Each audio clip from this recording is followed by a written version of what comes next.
India ഉസ്ബെക്കിസ്ഥാനും തമ്മിലുള്ള ഒരു മത്സരത്തിന് ശേഷം നമ്മളൊരു മാച്ച് റിവ്യൂ ഒക്കെ കണക്കി ഒരു വീഡിയോ ചെയ്തതാണ്. എന്നാൽ നമ്മൾ കുറച്ചും കൂടി അഡ്വാൻസ്ഡ് ആയിട്ടുള്ള ചില കാര്യങ്ങൾ സംസാരിക്കുക എന്നുള്ളതാണ്. അതിലേറ്റവും പ്രധാനപ്പെട്ടതെന്ന് വെച്ച് കഴിഞ്ഞാൽ നമ്മൾ ഈ ഒരു മത്സരത്തിൽ നിന്നും പഠിക്കേണ്ട ചില ലെസൺസ് എന്ന നിലയിലാണ് ഈ ഒരു വീഡിയോ ചെയ്യാനായിട്ട് പോകുന്നത്. ഏതായാലും മത്സരത്തിന് ശേഷം സ്ഥിരം വരുന്നൊരു മുറവിളി എന്ന പോലെ ഇപ്പോൾ മുഖ്യമന്ത്രി രാജിവെക്കുക എന്നൊക്കെ പറയുന്നത് പോലെ കോച്ചിനെ സാക്ക് ചെയ്യുക എന്നുള്ള പരിപാടികളൊക്കെ എയറിലൊക്കെ ഇങ്ങനെ നിൽക്കുന്നുണ്ട്. സോ അതിനെപ്പറ്റി പറയുകയാണെന്നുണ്ടെങ്കിൽ ഇപ്പം ഒരു ക്രൈം സ്ഥിരമായിട്ടുള്ളത് നടത്തുകയെന്ന് പറഞ്ഞിട്ട് നമുക്ക് SIA ഇടയ്ക്കിടയ്ക്ക് സ്ഥലം മാറ്റിക്കൊണ്ടിരിക്കുക എന്നുള്ളതിലല്ലല്ലോ കാര്യം. അടിസ്ഥാനപരമായിട്ടുള്ള ചില കാര്യങ്ങൾ ചെയ്യുക എന്നുള്ളതല്ലേ. സോ അതാണ് അടിസ്ഥാനമായിട്ട് കുറേ പ്രശ്നങ്ങളുണ്ട്. സോ അതിൽ ചേഞ്ച് ഉണ്ടാകുക എന്നുള്ളതാണ് ഇതിൽ ഏറ്റവും പ്രധാനപ്പെട്ടൊരു കാര്യം. ആൻഡ് ദി ഫസ്റ്റ് തിങ് എന്ന് വെച്ച് കഴിഞ്ഞാൽ കോച്ചിൻ്റെ ഭാഗത്തു നിന്ന് വന്നിട്ടുള്ളൊരു മിസ്റ്റേക്ക് തന്നെയാണ് ഇങ്ങനെ ഒരു പരാജയത്തിന് കാരണം എന്താണെന്ന് വെച്ച് കഴിഞ്ഞാൽ അവർ ടാക്ടിക്കലി മിസ്റ്റേക്ക് സംഭവിച്ചു. അതായത് ഇപ്പോൾ ഓസ്ട്രേലിയക്കെതിരെ നമ്മൾ ടാക്ടിക്കലി നല്ലതായിരുന്നു, കാരണം നമ്മൾ ഡിഫൻസീവ് പാർട്ടാണ് നോക്കിയെങ്കിൽ അത് നമ്മൾ വൃത്തിയായിട്ട് ചെയ്തിട്ടുണ്ട്. ഈ ഒരു മത്സരത്തിലേക്ക് വരുന്ന സമയത്ത് നമ്മൾ ഒരു ക്വാളിറ്റി സൈഡിനെതിരെ ഒരു അറ്റാക്കിംഗ് ഫുട്ബോൾ കാഴ്ചവെക്കാനായിട്ട് പോയി. അവർ സ്പേസ് കണ്ടെത്തി, അവർ ഗോളടിച്ചു. ആദ്യ പകുതി തന്നെ ഗെയിം കൈവിട്ടു പോകുന്നൊരു സാഹചര്യത്തിലേക്ക് പോയി എന്നുള്ളതാണ്. സെക്കൻഡ് തിങ് എന്ന് വെച്ച് കഴിഞ്ഞാൽ നമ്മൾ ഈ ഒരു ടെക്നിക്കലി ഇത്രയും സൗണ്ടായിട്ടുള്ള ഒരു ടീമിനെതിരെ കളിക്കുന്ന സമയത്ത് നമ്മൾ ഈ പറഞ്ഞ പോലെ ഭയങ്കര ഡെവലപ്ഡ് ആയിട്ടുള്ള ഫുട്ബോൾ കൺട്രീസിന് ആ ഒരു ട്രാൻസിഷനൊക്കെ ഓക്കെ ആയിരിക്കും, അറ്റാക്കിങ്ങിലാണെങ്കിലും ഡിഫൻസീവ്ലി ആണെങ്കിലും. നമ്മളിപ്പം ഒരു കാര്യത്തിൽ സ്റ്റിക്ക് ഓൺ ചെയ്താൽ, ഇപ്പം നമ്മൾ ഓസ്ട്രേലിയ മാച്ചിൽ കണ്ടതാണ്, ഡിഫൻസീവ്ലി നമ്മൾ ചെയ്തപ്പോൾ ഡിഫൻസ് സോളിഡ് ആയിരുന്നു എന്നുള്ളത് കണ്ടാണ്. പക്ഷേ ഈ ഒരു മത്സരത്തിൽ നമ്മളൊരു അറ്റാക്കിംഗ് അതിലേക്ക് പോകുന്ന ഒരു സമയത്ത് നമ്മുടെ ഡിഫൻസ് പലപ്പോഴും ഒരു ഹാൻഡിക്യാപ്ഡ് പോലെ ആകുന്നൊരു സാഹചര്യമൊക്കെ ഉണ്ടായിരുന്നു. ആ ഒരു സാഹചര്യം തന്നെ മുതലെടുത്തുകൊണ്ടാണ് അവർ 3 ഗോളുകളും അടിച്ചിട്ടുള്ളതെന്ന് വളരെ വ്യക്തമായിട്ട് നമുക്ക് മനസ്സിലാക്കാൻ സാധിക്കും. ആ ഒരു ഗോളുകൾ വന്നുള്ള ഇൻസിഡൻസ് നിങ്ങളൊന്ന് നോക്കിയാൽ മതി. ഡിഫൻസ് ആ ഒരു സമയത്ത് ഷേപ്പ് അല്ലായിരുന്നു, പ്രോപ്പർ അല്ലായിരുന്നു, ഷേക്കി ആയിട്ട് നിൽക്കുകയായിരുന്നു. അപ്പം അതുകൊണ്ട് തന്നെയാണ് ഒരു സില്ലി ഗോൾസ് പോലെയുള്ളൊരു ഫീലിങ്സ് നമുക്ക് കിട്ടുന്നത്. ഇനി അടുത്തൊരു കാര്യം എന്ന് വെച്ച് കഴിഞ്ഞാൽ പലർക്കും ഉള്ളൊരു സംശയമാണ്, നമ്മൾ അറ്റാക്കിംഗ് ഫുട്ബോൾ കളിച്ചാലേ നമ്മളൊരു നല്ല ഫുട്ബോൾ എന്നുള്ള ഒരു രീതിയിലേക്ക് വരും എന്നുള്ളത്. അങ്ങനെ ഒരു കാര്യമുണ്ടോ? ഐ തിങ്ക് പറയുകയാണെന്നുണ്ടെങ്കിൽ ഡിഫൻസീവ് ഫുട്ബോൾ കളിക്കുന്ന നല്ല നേഷൻസ് ഇല്ലേ, അത് പ്രൂവ് ചെയ്തിട്ടില്ലേ. ലോകത്തിൽ തന്നെ അങ്ങനത്തെ ലോക ഫുട്ബോൾ തന്നെ പ്രൂവ് ചെയ്തിട്ടുള്ള രാജ്യങ്ങളൊക്കെ ഇല്ലേ. അപ്പം അതിൽ അർത്ഥമില്ല. ഇപ്പം ഒരു ടീം ടീമിൻ്റെ സ്ട്രെങ്ത് ആൻഡ് വീക്ക്നെസ് എന്താണെന്ന് അറിഞ്ഞിട്ട് വേണം ആ ഒരു ടാക്ടിക്സ് ഇംപ്ലിമെൻറ്റ് ചെയ്യാൻ എന്നുള്ളതാണ് ഇതിൽ ഏറ്റവും പ്രധാനപ്പെട്ട കാര്യം.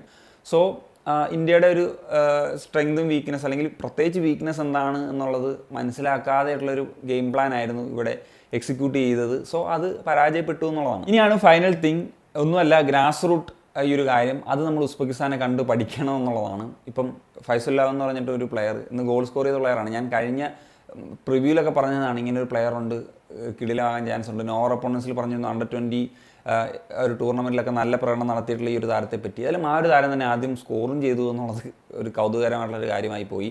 ഇനി ഇവരുടെ ഒരു ഗ്രാസ് റൂട്ട്, ഇപ്പം പലരും ഗ്രാസ് റൂട്ട് അല്ലെങ്കിൽ കുട്ടികളെ ട്രെയിൻ ചെയ്യുന്നൊരു കാര്യത്തിലൊക്കെ വരുന്ന സമയത്ത് യൂറോപ്പിലേക്കും ലാറ്റിൻ അമേരിക്കയിലേക്കും പോകാൻ പറയും. എൻ്റെ ഒരു ഒപ്പീനിയൻ പറയുകയാണെങ്കിൽ ആദ്യം നമ്മൾ ഉസ്ബെക്കിസ്ഥാനെയും വിയറ്റ്നാമിനെയും കണ്ടുപിടിക്കണമെന്നാണ് എനിക്ക് പറയാനുള്ളത്. അത് കഴിഞ്ഞിട്ട് നമ്മൾ ജപ്പാനും സൗത്ത് കൊറിയയും സൗദിയൊക്കെ കണ്ടുപിടിക്കാം. അത് കഴിഞ്ഞിട്ട് നമുക്ക് യൂറോപ്പിലും പിന്നെ ലാറ്റിൻ അമേരിക്കയിലും ഒക്കെ പോകാമെന്നുള്ളതാണ്. കാരണം ഉസ്ബെക്കിസ്ഥാനൊക്കെ ഏത് തരത്തിലുള്ള നമ്മളൊക്കെ ചിന്തിക്കുന്നതിനൊക്കെ അപ്പുറം ഒരു യൂത്ത് ഡെവലപ്മെൻറ്റൊക്കെയാണ് നടത്തിക്കൊണ്ടിരിക്കുന്നത്. അവർ സ്ഥിരമായിട്ട്, ഇപ്പം ഞാൻ ഒരു എക്സാമ്പിൾ പറഞ്ഞു കഴിഞ്ഞാൽ അണ്ടർ 17 കാറ്റഗറിയിൽ അവർ ഇത്തവണത്തെ AFCയിൽ സെമി ഫൈനൽസ് കളിച്ചിരുന്നു. അതിനുശേഷം അവർ അണ്ടർ 17 വേൾഡ് കപ്പ് കളിച്ചിട്ട് അവർ ക്വാർട്ടർ ഫൈനൽ വരെയൊക്കെ യോഗ്യത നേടുകയും ചെയ്തിരുന്നു. ഇന്ത്യയുടെ കാര്യം എടുത്തു കഴിഞ്ഞാൽ ഇത്തവണത്തെ AFC അണ്ടർ 17 ആ ഒരു ഏഷ്യൻ കപ്പിൽ ഗ്രൂപ്പ് സ്റ്റേജിൽ തന്നെ പുറത്തായി. ഈ ഒരു ഉസ്ബെക്കിസ്ഥാനൊക്കെയുള്ള ഗ്രൂപ്പിൽ തന്നെയായിരുന്നു ഇന്ത്യ ഉണ്ടായിരുന്നത്. ഇനി അണ്ടർ 20 AFC ഏഷ്യൻ കപ്പ് എടുത്തു കഴിഞ്ഞാൽ അവർ ചാമ്പ്യൻസാണ് ഉസ്ബെക്കിസ്ഥാൻ. എന്നിട്ട് ഫിഫ അണ്ടർ 20 വേൾഡ് കപ്പ് കളിച്ച് റൗണ്ട് ഓഫ് 16 കടന്നു. ഇന്ത്യ അണ്ടർ 20 AFC ഏഷ്യൻ കപ്പിൽ പോലും യോഗ്യത നേടിയിട്ടില്ല എന്നുള്ളതാണ്. അതുപോലെ AFC അണ്ടർ 23 ടൂർണമെൻറ്റിൽ റണ്ണേഴ്സപ്പ് ആകാൻ ഉസ്ബെക്കിസ്ഥാൻ സാധിച്ചു. 2018 ചാമ്പ്യൻസ് ആയിരുന്നു. ഇന്ത്യ ചരിത്രത്തിൽ ഇതേവരെ ഈ ഒരു AFC അണ്ടർ 23 യോഗ്യത നേടിയിട്ടില്ല എന്നുള്ളതാണ്. ഞാൻ ഇന്ത്യൻ ഫുട്ബോളിനെ പറ്റി സ്ഥിരമായിട്ട് സംസാരിച്ചിട്ട് ഇന്ത്യൻ ഫുട്ബോൾ ടീമിനെ കുറ്റം പറയല്ല. അടിസ്ഥാനപരമായിട്ടുള്ള ഈ ഒരു കാര്യങ്ങളിലാണ് ചേഞ്ച് വരേണ്ടത്. നമ്മുടെ യൂത്ത് ലീഗുകൾ ഉഷാറാകണം. നമുക്ക് ഈ അണ്ടർ 23 ഒക്കെ ഒരു പ്രധാനപ്പെട്ട ഒരു ഫാക്ടറാണ്. അവിടെ നെക്സ്റ്റ് സ്റ്റെപ്പ് ടു നാഷണൽ ടീമാണ്. അവിടേക്ക് നമുക്ക് എന്നാണ് യോഗ്യത നേടാൻ സാധിക്കുന്നത്? ഇപ്പം പറഞ്ഞാൽ ഉസ്ബെക്കിസ്ഥാൻ സ്ഥിരമായിട്ട് അണ്ടർ 20 അണ്ടർ 17 ഒക്കെ വേൾഡ് കപ്പ് കളിക്കുമ്പോൾ നമ്മൾ ഈ പറഞ്ഞ പോലെ AFCയിൽ പോലും നമുക്ക് ഒരു യോഗ്യത നേടാൻ കഴിയാത്തൊരു സാഹചര്യമാണ്. അപ്പം അതുകൊണ്ട് തന്നെ ഉസ്ബെക്കിസ്ഥാനോട് തോൽക്കുക എന്നുള്ളത് തീർച്ചയായിട്ടും ഉസ്ബെക്കിസ്ഥാൻ ആ ഒരു വിൻ ഡിസേർവ് ചെയ്യുന്നുണ്ട്. കാരണം അതേപോലത്തെ വർക്ക് അവരെടുക്കുന്നുണ്ട്. നമ്മളുടെ പ്ലേയേഴ്സ് ഇപ്പോഴത്തെ ഒരു കാര്യം അനുസരിച്ചിട്ടുള്ളൊരു പ്ലാൻ വേണമായിരുന്നു നമുക്ക് ഇംപ്ലിമെൻറ്റ് ചെയ്യാൻ. അതാണ് ഞാൻ പറഞ്ഞത്, അടിസ്ഥാനപരമായിട്ടുള്ള കാര്യത്തിലാണ് ആദ്യം ചേഞ്ച് വരേണ്ടത്. അല്ലാണ്ട് നമ്മളിപ്പം ഞാൻ പല ഗ്രൂപ്പ്സിലോ അല്ലെങ്കിലോ കാണും, നമ്മൾ എന്താണ് പേടിച്ച് കളിക്കുന്നത്, അല്ലെങ്കിൽ നമുക്ക് അവർ ബോൾ പ്രസ് ചെയ്യുമ്പോൾ നമ്മുടെ കയ്യിൽ നിന്ന് പോകുന്നു, എന്താണ് ആ ഒരു ഡിഫറൻസ് ആണ്, ആ ഒരു ക്വാളിറ്റി ഡിഫറൻസ് ആണ് ഇവിടെ മാറ്റേഴ്സ്. സോ ആദ്യം പ്രധാനമായിട്ടും വേണ്ടത് ഈ പറഞ്ഞ പോലെ ആ ഒരു യൂത്ത് ഡെവലപ്മെൻറ്റിലുള്ളൊരു ചേഞ്ചാണ്. അത് മാസീവായിട്ടുള്ളൊരു ചേഞ്ച് ഇന്ത്യൻ ഫുട്ബോൾ ടീമിലുണ്ടാക്കും. അതായത് നമുക്കിനി സിറിയ മാച്ചിലൊരു ടഫ് കോമ്പറ്റീഷൻ കൊടുക്കാൻ സാധിക്കുമെന്ന് തന്നെയാണ് പ്രതീക്ഷിക്കുന്നത്.